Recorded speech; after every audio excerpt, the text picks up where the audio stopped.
இவங்களுடைய அரசியல் அநாகரிகத்தை பற்றி திருப்பி திருப்பி கேட்டா, பூக்கூடை என்னுடைய விஜயனுடைய ஆட்சி, தீக்கூடை திமுக ஆட்சி.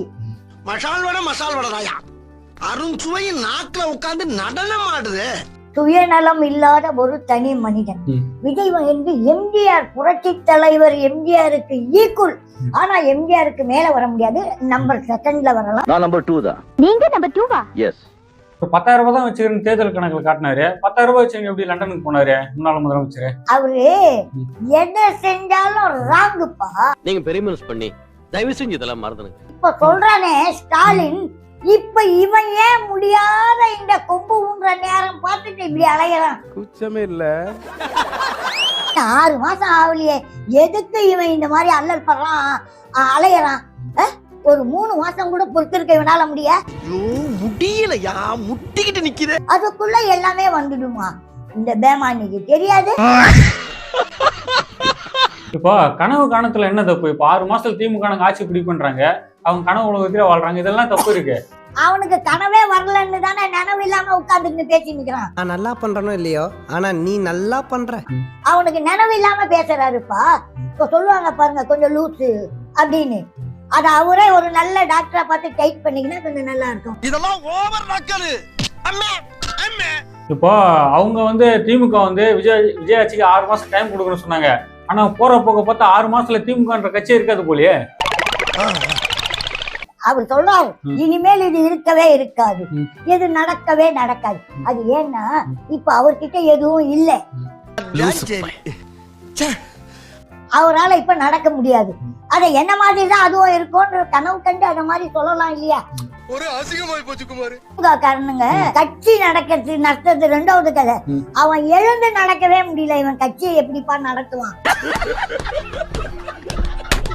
அதனால கட்சிக்காரங்களுக்கே ஒரே இழுபறியா ஆகி என்ன பண்றது, முன்ன வைக்கிறதா பின்ன வைக்கிறதா தெரியாத மூச்சிட்டு இருக்காங்க. என்ன ரியாக்ஷன் பண்றானுன்னு தெரிய மாட்டேங்குது. அதுல இருந்து எதுல போலாம், இதுல மாறலாமா அதுல மாறலாமா, இந்த ஏடிஎம்கேல எப்படி ஆத்துல ஒரு கால் சேத்துல ஒரு கால், எல்லா கட்சியிலும் இந்த மாதிரி தான் இருக்கா. இந்த அவமானம் உனக்கு தேவையா? இன்னும் மக்களை காப்பாத்த கூட ஒரு கட்டுமரன்றாங்களே, யாரு? திமுக. திமுக கட்டு மரம் கட்டு அவுத்து பல வருடங்களாய். என்னைய வச்சு ஒண்ணு காமெடி கிமெடி பண்ண. எதுக்கு கவர்மெண்ட் வேலை எடுத்து உங்க சுயநல அரசியல் பண்றீங்க அப்படின்ற போல திமுக தரப்பு கேக்குறாங்க. இதுக்கெல்லாம் பேர் என்ன தெரியுமா? அது திமுக காரனா ஏடிஎம்கே காரனா விஜய் கட்சிக்காரனான்றது முக்கியம் இல்ல, பாதிக்கப்பட்டவர் அவங்களுக்கு மட்டும் தெரியாது. ஜாதி மதம் எதுவும் பற்று கிடையாது. இவ்வளோ பெரிய சாதனையை செஞ்சுட்டாரு இல்ல, அதனால அவனுடைய பொறாமையில ஏதேதோ புத்தி தடுமாற்றம், ஒரு என்ன சொல்லுவாங்க மென்டல். நான் கொஞ்சம் மென்டல். இது கொத்து பரோட்டா இல்ல, இந்த செத்து போன எலிக்கு போடுறா கூட சாப்பிடாது அந்த பரோட்டா. அது மனசை தேத்திக்கங்க, பயந்துறாதீங்க. பூக்கூடைக்கும் பீக்கூடைக்கும் சாக்காடையா இருந்தா கழுவலாம், இது பீக்கூடை கொஞ்சம் சங்கடமா தான் இருக்கும். இது போல பேசினா எப்படி அப்புறம் அவரு ஸ்டாலின் அவர்கள் மகனை முதலமைச்சர் நினைக்கிறாரு?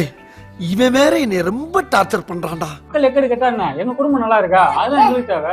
உங்களுக்கு தேவை, அதுக்குதான் உனக்கு தேவை இனிமேல் இருக்க கூடாதுன்னு மக்களா சேர்த்து மண்ணவாரி போட்டாங்க. மக்கள் நாங்க ஜெயிக்கணும் ரொம்ப ஃபீல் பண்றாங்க. இப்ப இடைத்தேர்தல் நாங்க தான் ஜெயிப்போம் அப்படின்ற போல நம்பிக்கையா இருக்காரு முன்னாள் முதலமைச்சர் ஸ்டாலின். அது காரணம் என்ன? அது நடக்காத காரியம். அப்படி ஜெயிக்கிறதா இருந்தா கொளத்தூர்ல ஜெயிச்சு இருந்தா கூட நீ ஜெயிக்க மாட்டேதானே. அங்கேயே நோண்டிக்கிட்டு இருக்கீங்க, வேற இடம் கிடைக்கலையா?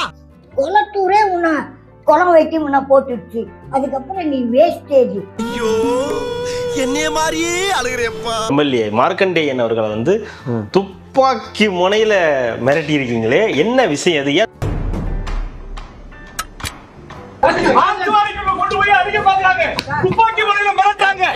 பாத்துக்கங்க, என் மேல தப்பு இல்ல, இந்த பாவத்துக்கெல்லாம் நான் ஆளாகவே மாட்டேன், அத்தனையும் பொய்ய. இப்பதான் துப்பாக்கி வந்திருக்கு, அப்புறம் சார் கத்தி, மெர்சல், தெரி, புலி, ஜனநாயகன் வரைக்கும் இருக்கு. இன்னைக்கு என்னெல்லாம் பண்ண போறாரோ. சர்க்கார் ஜனநாயகன் வரைக்கும் இருக்குது. இப்பதான் துப்பாக்கியிலே பீஸ்ட் எல்லாம் வந்துச்சு.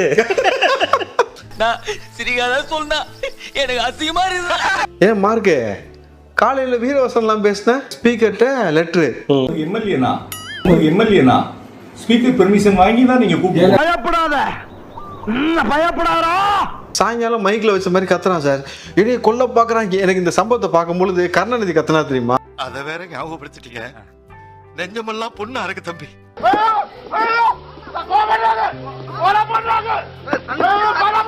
ஐயோ கொல்ல பாக்குறாங்க நல்ல மாதிரி இவரு என்ன துப்பாக்கி வச்சு மிரட்டுறாங்க, கக்கூஸ்ல விட்டு அடிக்க பாக்குறாங்க. ஐயோ, எந்த ட்ரெண்ட்ல பேசினாலும் எந்த ரூட்ல போனாலும் விடவே மாட்டேங்கிறானே. நம்ம மார்கண்டையன் அவர்களோட கைதை பத்தி பேசிடும்போது அவருடைய பையன் கூட இப்போ வந்து ஒரு பிரஸ் மீட் வந்து கொடுத்திருந்திருக்காரு. கொடுக்கும்போது அவர் என்ன சொல்றாரு?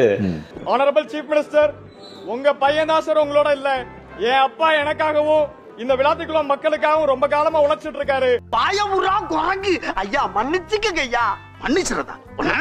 என்ன பேச வந்து அதை தான் பேசணும். அவங்க கூட அங்க அப்பா இல்ல, குடும்பம் இல்ல, குட்டி இல்லன்னா நீங்க பேசக்கூடாது. இப்படி பேசுனீங்கன்னா 15 நாள் இல்ல 125 நாள் ஆகும் டேடி வரதுக்கு. உங்க புள்ளதான் உங்க கூட இல்ல, எங்க அப்பாவது என் கூட இருக்கணும். அதுக்கு உங்க அப்பன்ட்ட நீ சொல்லி ஒழுங்கா வளர்த்துருக்கணும் உங்க அப்பனை. ஆமா, ஒரு டெஃபமேஷன் கேஸ்ல சார் எவ்வளவு டைம் விசாரிக்க முடியும்? ஒரு மணி நேரம் விசாரிக்கலாம். இப்ப எவ்வளவு பேசின வீடியோவே 5 நிமிஷம் வீடியோ தான் சார். அதுக்கு காலையில இருந்து 13 மணி நேரம் விசாரிச்சிருக்காங்க. இத நான் நம்பணும். இன்னும் திமிரு இருக்கணும் உனக்கு. டிஃபர்மேஷன் கேஸ் அப்படின்ற மாதிரி சொன்னாரு. இது முதல்ல வந்து இது டிஃபர்மேஷன் கேஸே கிடையாது, கொலை மிரட்டல். இப்படி சிக்கிரிக்கம் பாத்தியாப்பா. எலும்பை உடைச்சிருவோன்னு சொன்னது கொலை மிரட்டல். Is a sugar patient, is a diabetes patient, அவருக்கு ஹார்ட் ப்ராப்ளம்ஸ் இருக்கு. த்ரெட் பண்றாங்க, பயமுறுத்துறாங்க. No dialogue, only action, action. அப்ப பேசுறதுக்கு முன்னாடி உனக்கு சுகர் இருக்கு, பிரஷர் இருக்கு, பிபி இருக்கு, கேன்சர் இருக்கு, எய்ட்ஸ் இருக்கு, என்னென்ன இருக்குன்றத நீ தான் பாத்துக்கணும். பாத்துக்கிட்டு அதெல்லாம் நீ தான் பாத்துக்கணும். சாமி, இது ரொம்ப தப்பா தெரியுது. இல்ல இன்னைக்கு கூட அந்த கட்சியை சேர்ந்த இன்னொருத்தர் வந்து எழும்பூர் தொகுதியில போட்டி போட்டவர் என்ன சொல்றாருன்னா, தமிழன் பிரசன் அவர்களும் பேசியிருக்காரு. இந்த நாட்டின் காவல்துறை அமைச்சர் யாரு? ஒரு டேஷும் கிளிக்காத முதலமைச்சர். ஆட்டு மிராண்டி புடிச்சு ஜெயில போடுங்க சரவண. இது தாவேக்கா கையால் ஆகாத தற்குறி விஜய் அரசு செய்திருக்கிறது. முதலில் கைது செய்யப்பட வேண்டியது இந்த டேஷ் முதலமைச்சர் விஜய் ஜோசப். ஒரு மனுஷன் போய் பேசலாம், ஆனா ஏக்கர் கணக்கில் எல்லாம் பேசக்கூடாது. டேஷ் சிஎம் வந்து நீங்க வந்து கைது பண்ணணும். டேஷ் பிரசன்னா பத்தி நம்ம பேச வேண்டிய அவசியம் என்ன இருக்கு? உதயநிதி ஸ்டாலின் வாழ்கன்னு சொல்றீங்க, உன் பொண்டாட்டி மூஞ்சில எப்படா முழிக்கிற? எப்படி முழிக்கிற? வெக்கமா இல்லையா? டேய், உனக்கு வெக்கமே இல்லையாடா? கண்ட டேஷ் பத்தி நம்ம பேச. கண்ட டேஷ் பத்தி நமக்கு இல்ல. கண்ட டேஷ் எல்லாம் டிபேட்ல கூப்பிட்டு வச்சு கண்ட டேஷ் வார்த்தை எல்லாம் போடுறாங்களே, அதுக்கு அது கூப்பிடுற டேஷ் தான் நம்ம போய் கேட்கணும். உறுதிமொழியை மக்களே கொடுத்துட்டாங்க. உனக்கு இதுக்கு மேல அவரை பத்தி நீ ஒண்ணு எடுக்கிறன்னா உனக்கு முக்கியமானது இல்லைன்னு தான் சொல்லணும். நல்ல வேலை சொன்னீங்க, நான் இன்னொரு வேற நினைச்சேன். ஆலமரம் நாங்க பாலமரத்தை வேறோட பிடிங்க போட்டு அவங்க சும்மா இருப்பாங்க. அது ஆலமரம் வாயில சொல்லிக்கினா, அந்த ஆலமரம் சொன்னால் அது விஜயாத்தான் இருக்க வேண்டும். நீ அப்படி வரியா? எப்படி வர அனுப்புங்க. ஐயோ, இந்த திமுகவாவது கொஞ்சம் நிற்கும், அதிமுக இருக்கு பத்தியா, இங்கேயும் இருக்கும் அங்கேயும் இருக்கும், ஆக்கன சோத்துல பங்கும் இருக்கும். இது ஒரு நிலையா நிக்காது. சபா, இப்பவே கண்ணை கட்டுது. அவங்க கிட்ட யாராவது லஞ்சம் கேட்டா தர முடியாது தைரியமா சொல்லுங்க அப்படின்னு ஒரு வார்த்தை சொல்லியிருப்பாரு. முதலமைச்சர் யாராவது போல சொல்லியிருக்காங்களா? இல்லைங்க, இல்ல. இது வரைக்கும் லஞ்சம் கேட்டால் லஞ்சம் அப்படின்ற ஒரு வார்த்தை இது வரைக்கும் பேப்பர்ல வரல. தனியா கொண்டு போய் வச்சு கிளின்னு கிழிஞ்ச மனப்பூர்வமா ஏத்துக்கிறேன். ஆனா அங்க புத்தன் பொம்பளைய புத்தன் தான் போட்டுருக்கானே தவிர இவங்களே தராதிங்க இன்னைக்கு சொன்னதுல அந்த திமுக ஆட்சியிலும் இல்ல, ஏடிஎம்கே ஆட்சியிலும் இல்ல. சொல்லு எல்ற நம்மள பத்தி நேர்மையில நேரு கரெக்ட்ல காரணம். இப்போ திமுக எல்லாம் இப்ப குளத்தூரை சிங்கப்பூர் போல மாத்திட்டுன்றாங்க. அப்படி சிங்கப்பூர் போல மாத்திட்டுறாங்களா? அப்புறம் எதுக்கு அவங்க முன்னாள் அமைச்சர் போய் சிங்கப்பூர் ஹாஸ்பிட்டல் அட்மிட் ஆகணும்? குளத்தூர் ஹாஸ்பிட்டல் போய் அட்மிட் ஆகலாம். சிங்கப்பூர் நினைச்சீங்க? ஆமா. ஐயோ, இது சீரழிஞ்ச ஊருப்பா. சீரழிஞ்சு சிங்கப்பூர்.